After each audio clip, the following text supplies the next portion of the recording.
This morning's shock prediction: Australia could soon be facing 200,000 COVID cases a day as National Cabinet sits down to discuss Omicron.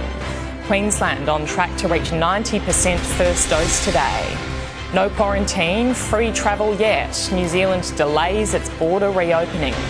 A man arrested after allegedly trying to carjack a Perth mother with her kids in the back seat. And COVID outbreaks hit the AFL and the NRL. This is 7 News with Jody Spears. Good morning. Grim new modelling from the Doherty Institute has predicted Australia could soon be recording 200,000 COVID cases a day. Political reporter Taylor Aiken is in Canberra. Good morning, Taylor. This warning comes ahead of today's National Cabinet meeting.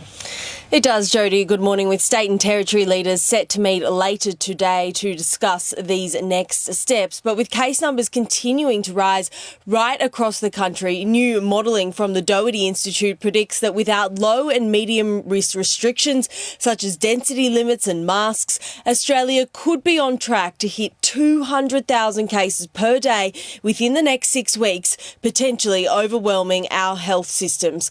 State leaders are pushing the federal government to speed up the booster rollout, reducing the wait between second and third doses, but the Prime Minister is pushing back, urging state and territories to continue running their mass vaccination hubs in order to speed up delivery. Chief Medical Officer Paul Kelly is also set to recommend a mask mandate indoors at this National Cabinet meeting, but the Prime Minister is holding firm on his view that the outbreak will not delay Australia's reopening plan. Australians don't need to be dictated to every few minutes by governments about how they have to live. We've been living with this virus and we've been aware of this virus now for almost 2 years. And Prime Minister Scott Morrison is coming up live on Sunrise a little later this morning. Jody? OK, Taylor Aiken, thank you. Rising case numbers have put COVID testing sites in New South Wales under intense pressure. Some clinics have been forced to turn people away due to equipment shortages, and wait times have been dragged out. A pre-holiday rush is being blamed for the delays in what the state's health minister has described as tourism tests. The state surpassed 3,000 daily cases yesterday for the first time since the pandemic began. Queensland is battling a rapid rise in cases, yesterday reaching a new record of 86. Almost 250,000 people have made their way to the Sunshine State since the border reopened. And as of this morning, quarantine for close contacts has been reduced to a week instead of a fortnight. Queensland is tipped to finally reach the 90% first dose vaccination milestone today. Contact tracers in WA are on high alert after 2 people who arrived on a flight from Brisbane tested positive. The pair, aged in their 30s, touched down on Sunday night on Virgin Flight 470, hours before the state reintroduced a hard border with Queensland. 4 of their close household contacts have tested negative. Australians looking for a quarantine-free holiday across the Tasman will have to wait until February at the earliest. New Zealand is delaying the next phase of its border reopening, part of a plan Prime Minister Jacinda Ardern says will prevent the spread of Omicron. Tourists from other countries won't be allowed to enter until April. COVID outbreaks have hit the AFL and now the NRL. At least 10 Sydney Swans players have tested positive and the squad is in isolation. It's not from a large group gathering, but several infections from various locations. And overnight, the Canberra Raiders confirmed 2 players have been infected, with the rest of the squad sent for further testing. A man has spent the night in hospital under police guard after allegedly trying to carjack a Perth mother while her children were in the back seat. The 35-year-old is accused of crashing a stolen car on the Roe Highway, then allegedly approaching 2 other cars and assaulting the drivers, including the terrified mum. Bystanders intervened and performed a citizen's arrest. 2 other men had to be taken to hospital. A quick check of sport now, and Australia will take a cautious approach to their fast bowlers heading into the Boxing Day test. Victorian quick Scott Boland has been called into the Ashes squad as medical cover for the group. Mitchell Starc may be rested after tweaking his back while batting in Adelaide, while Josh Hazlewood is no certainty to return from a side strain. Skipper Pat Cummins is also set to return after being a close contact to a COVID case. Australia take a 2-0 series lead into the third test, which is live on 7. It's been a big week for Sean Abbott. He's gone, it's a great catch. The old man goes hard and fast to his left and takes a screamer. Days after becoming a new dad, the Sixers star took 3 wickets against the Strikers to become the top wicket taker in Big Bash history with 112. Chasing Adelaide's 147, Rashid Khan provided a big scare, taking 3 wickets of his own. But some late order hitting from Abbott and Hayden Kerr got the men in magenta over the line, winning by 4 wickets. Checking Wednesday's weather now. Sunny in Brisbane, heading for a top of 32 degrees. Partly cloudy, a top of 27 in Sydney. Mostly sunny, heading for 30 in Canberra. A cloudy day, a top of 20 in Melbourne. Cloudy also in Hobart today, a top of 18. Cloud clearing in Adelaide, 27. Sunny, heading for 32 in Perth. And a shower or two and a possible storm, 34 degrees in Darwin. Coming up on 7 Early News, a check of finance, plus a Queensland mother's tribute to her 2 children killed in a plane crash. Heart surgery patients encouraged to do one simple thing to improve their health. And last hurrah, Emma Wiggles' final day in yellow. These are the stories we're following on 7 Early News. It's feared Australia's health system will soon be overwhelmed by the Omicron strain, with new modelling predicting we're on track to hit 200,000 daily cases by February.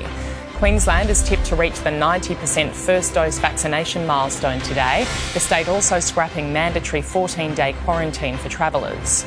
A man has spent the night in hospital under police guard after allegedly trying to carjack a Perth mum while her children were in the back seat. And both the Sydney Swans and the Canberra Raiders are dealing with COVID outbreaks. In breaking news, police have released security video of a vehicle of interest and dashcam footage as they investigate a murder in Sydney's south earlier this year. 29-year-old Mustafa Naaman was gunned down in a Hurstville car park on January 30, shortly after going to a boxing match with friends. Police have called it a cowardly act and believe it could be a case of mistaken identity. They're looking for the driver of a grey Porsche Macan with Queensland plates. The mother of 2 children killed in a light plane crash north of Brisbane says the loss feels like a bad dream. Lucas and Lavinia Makanu were on a joy flight with their father when the aircraft hit the water. Catherine de Blasio learned of their deaths while wrapping their Christmas presents and thought it was her children returning home when police came knocking at the door. When you say bye to them, that morning, gave them a kiss, I said, have a lovely day, love you. You never think that that will be the last time you see them. Catherine has remembered Lucas as a special soul and Lavinia as caring and protective. Open heart surgery patients are being encouraged to do light exercise just 2 weeks after their operations. Researchers say the trial could help patients to get their lives back to normal faster. Jeff Barker had open heart surgery, but instead of taking it easy, he hit the gym. You've had heart surgery, you've got a new engine, it's really important to start using it. A Melbourne research team is proving heart surgery rehab needs a rethink. It's just been the standard thinking that you shouldn't do much with your arms because you might move the sternum too much and that impairs healing. What we've shown, in fact, that doesn't occur. In fact, the resistance training program has even fast-tracked recovery. Their cognition came back earlier, so they could partake in family events, they could go back to work, they could drive earlier because they could have an earlier start to exercise. Jeff completed 2 sessions a week with an ultrasound zeroed in on his sternum. There's no movement occurring through the bone there, which means that it's healed up nicely after your surgery. To get a better idea of just how incredible Jeff's recovery is, we were invited into the theatre room to see how much open heart surgery patients go through. We're going to do coronary bypass surgery and an aortic valve replacement, so it's quite a big operation, kind of 2 into 1. This sort of surgery is no easy feat. Usually it takes between 3 to 4 hours to complete, so it's no surprise it takes a big toll on the body, and often patients are on light duties for up to 12 weeks. But because of this research, some are back into the gym after just 2. Maybe exercise is the new wonder drug for patients, particularly in recovering from major surgery. Nathan Curry, 7 News. For around a decade, she's broken ground as the first female Wiggle. Now Emma Watkins is hanging up her famous yellow bow. Her devoted, pint-sized fans were given one last chance to meet their ballet dancing idol. It's not quite the goodbye anyone imagined. At a Sydney Harvey Norman, Emma Watkins wore her yellow skivvy and bow for the final time. It is bittersweet. I've had a few tears over the last week. For her biggest fans, saying farewell was tough. There were more tears, others lost for words. Are you excited to see Emma? But most just wanted to wiggle. And after the big meeting, there was only one word to sum it up. Portia, how was it? Good.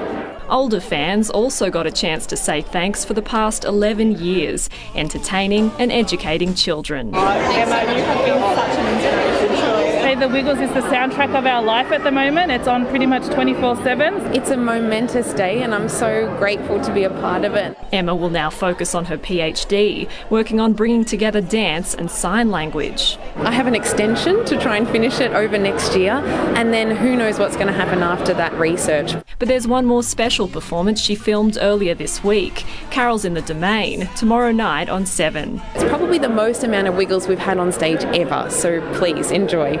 A final curtain call on a colourful career. And for fans of the OG Wiggles, there's a treat coming in the new year. I've got to get back in shape. We've got some serious choreo to do. So I'm going to be bringing you a series of videos as I practice the choreography. Former Yellow Wiggle Greg Page teasing the shows on TikTok. They start in February. Jacinta Lee, 7 News. Checking finance now, the Dow Jones is trading higher this morning. The Nasdaq is also up. In London, the FTSE added and Germany's DAX gained. Closer to home, Japan's Nikkei closed higher. Hong Kong's Hang Seng rose. The All Ords finished the day higher, as did the ASX 200. On the commodities market, gold is trading at $1,787 an ounce. Oil is $70 a barrel. The Aussie dollar buying 71.41 US cents, 81.5 Japanese yen and $1.05 New Zealand. Still to come on 7 Early News, Sex and the City stars respond to allegations against the show's leading man. We're live to the US next. Protesters clash with police in Germany, and the biggest bug ever to walk the earth discovered on a UK beach.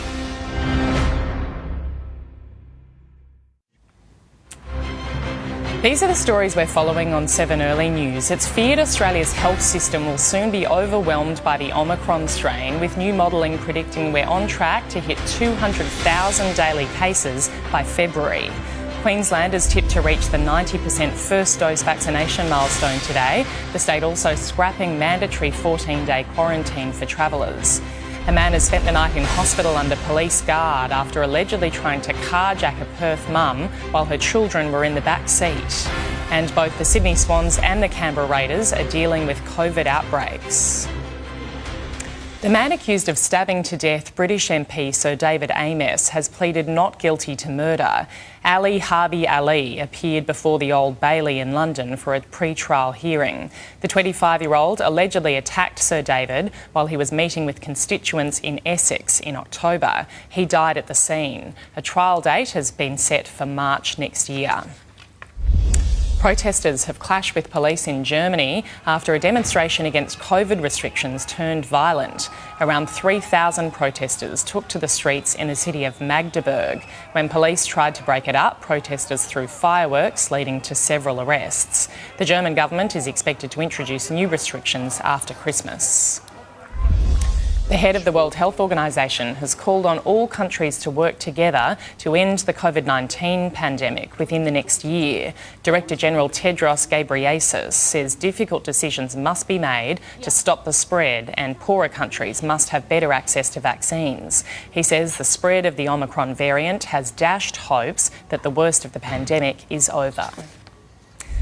The world's first net zero carbon hotel has opened in London. It looks like a typical boutique hotel, but it has some serious eco-friendly credentials. The bathroom taps limit the release of water, the lampshades are made of recycled glass, and there are even electric bikes for guests. The hotel is solar powered with ground source pumps, converting the energy needed for heating and cooling the building. The stars of Sex and the City have responded to sexual assault allegations against Mr Big actor Chris Noth. Live to reporter Miley Hogan in Los Angeles now. Good morning, Miley. They've thrown their support behind the women making the accusations. Good morning, Jodie. Well, the Sex and the City star is accused of sexually assaulting two women on separate occasions. The alleged victims say they were prompted to come forward after seeing Chris Noth return to his role as Mr Big, the on-screen husband of Carrie Bradshaw in the series Just Like That. Well, the women of the show, Sarah Jessica Parker, Cynthia Nixon and Kristen Davis, have responded, saying they are deeply saddened to hear the allegations against Chris Noth. We support the women who have come forward and shared their painful experiences. We know it must be a very difficult thing to do and we commend them for it. Chris Noth has previously released a statement categorically denying the claims against him, saying that the sexual encounters were consensual. The public fallout, though, has been swift. He's also been pulled from another television program, and a commercial he starred in has been pulled down. Los Angeles police are investigating those claims of sexual assault, Jodie. OK, Miley Hogan in LA, thank you. A fossil of what's believed to be the world's biggest bug has been discovered in northern England. The 300-million-year-old specimen is a giant millipede. Measuring the length of an average car, it was found by chance on a Northumberland beach after a section of cliff fell onto the shore. The creature, known as an Arthropleura, would have weighed around 50 kilograms and may have even been a predator, eating other invertebrates or small amphibians. To sport now, and Australia will be conservative with their injured fast bowlers ahead of the Boxing Day test. Victorian quick Scott Boland has been called into the Ashes squad as medical cover for the group. Mitchell Starc may be rested after tweaking his back while batting in Adelaide, while Josh Hazlewood is no certainty to return from a side strain. Skipper Pat Cummins is also set to return after being a close contact to a COVID case. Australia take a 2-0 series lead into the third test, which is live on 7. It's been a big week for Sean Abbott. Days after becoming a new dad, the Sixers star took 3 wickets against the Strikers to become the top wicket taker in Big Bash history with 112. Chasing Adelaide's 147, Rashid Khan provided a big scare, taking 3 wickets of his own. But some late order hitting from Abbott and Hayden Kerr got the men in magenta over the line, winning by 4 wickets. Australia's Andrew Maloney has put his boxing world title ambitions back on track. In his first bout back on home soil since 2019, Maloney put on a powerhouse display against Froilan Saluda, winning by unanimous decision.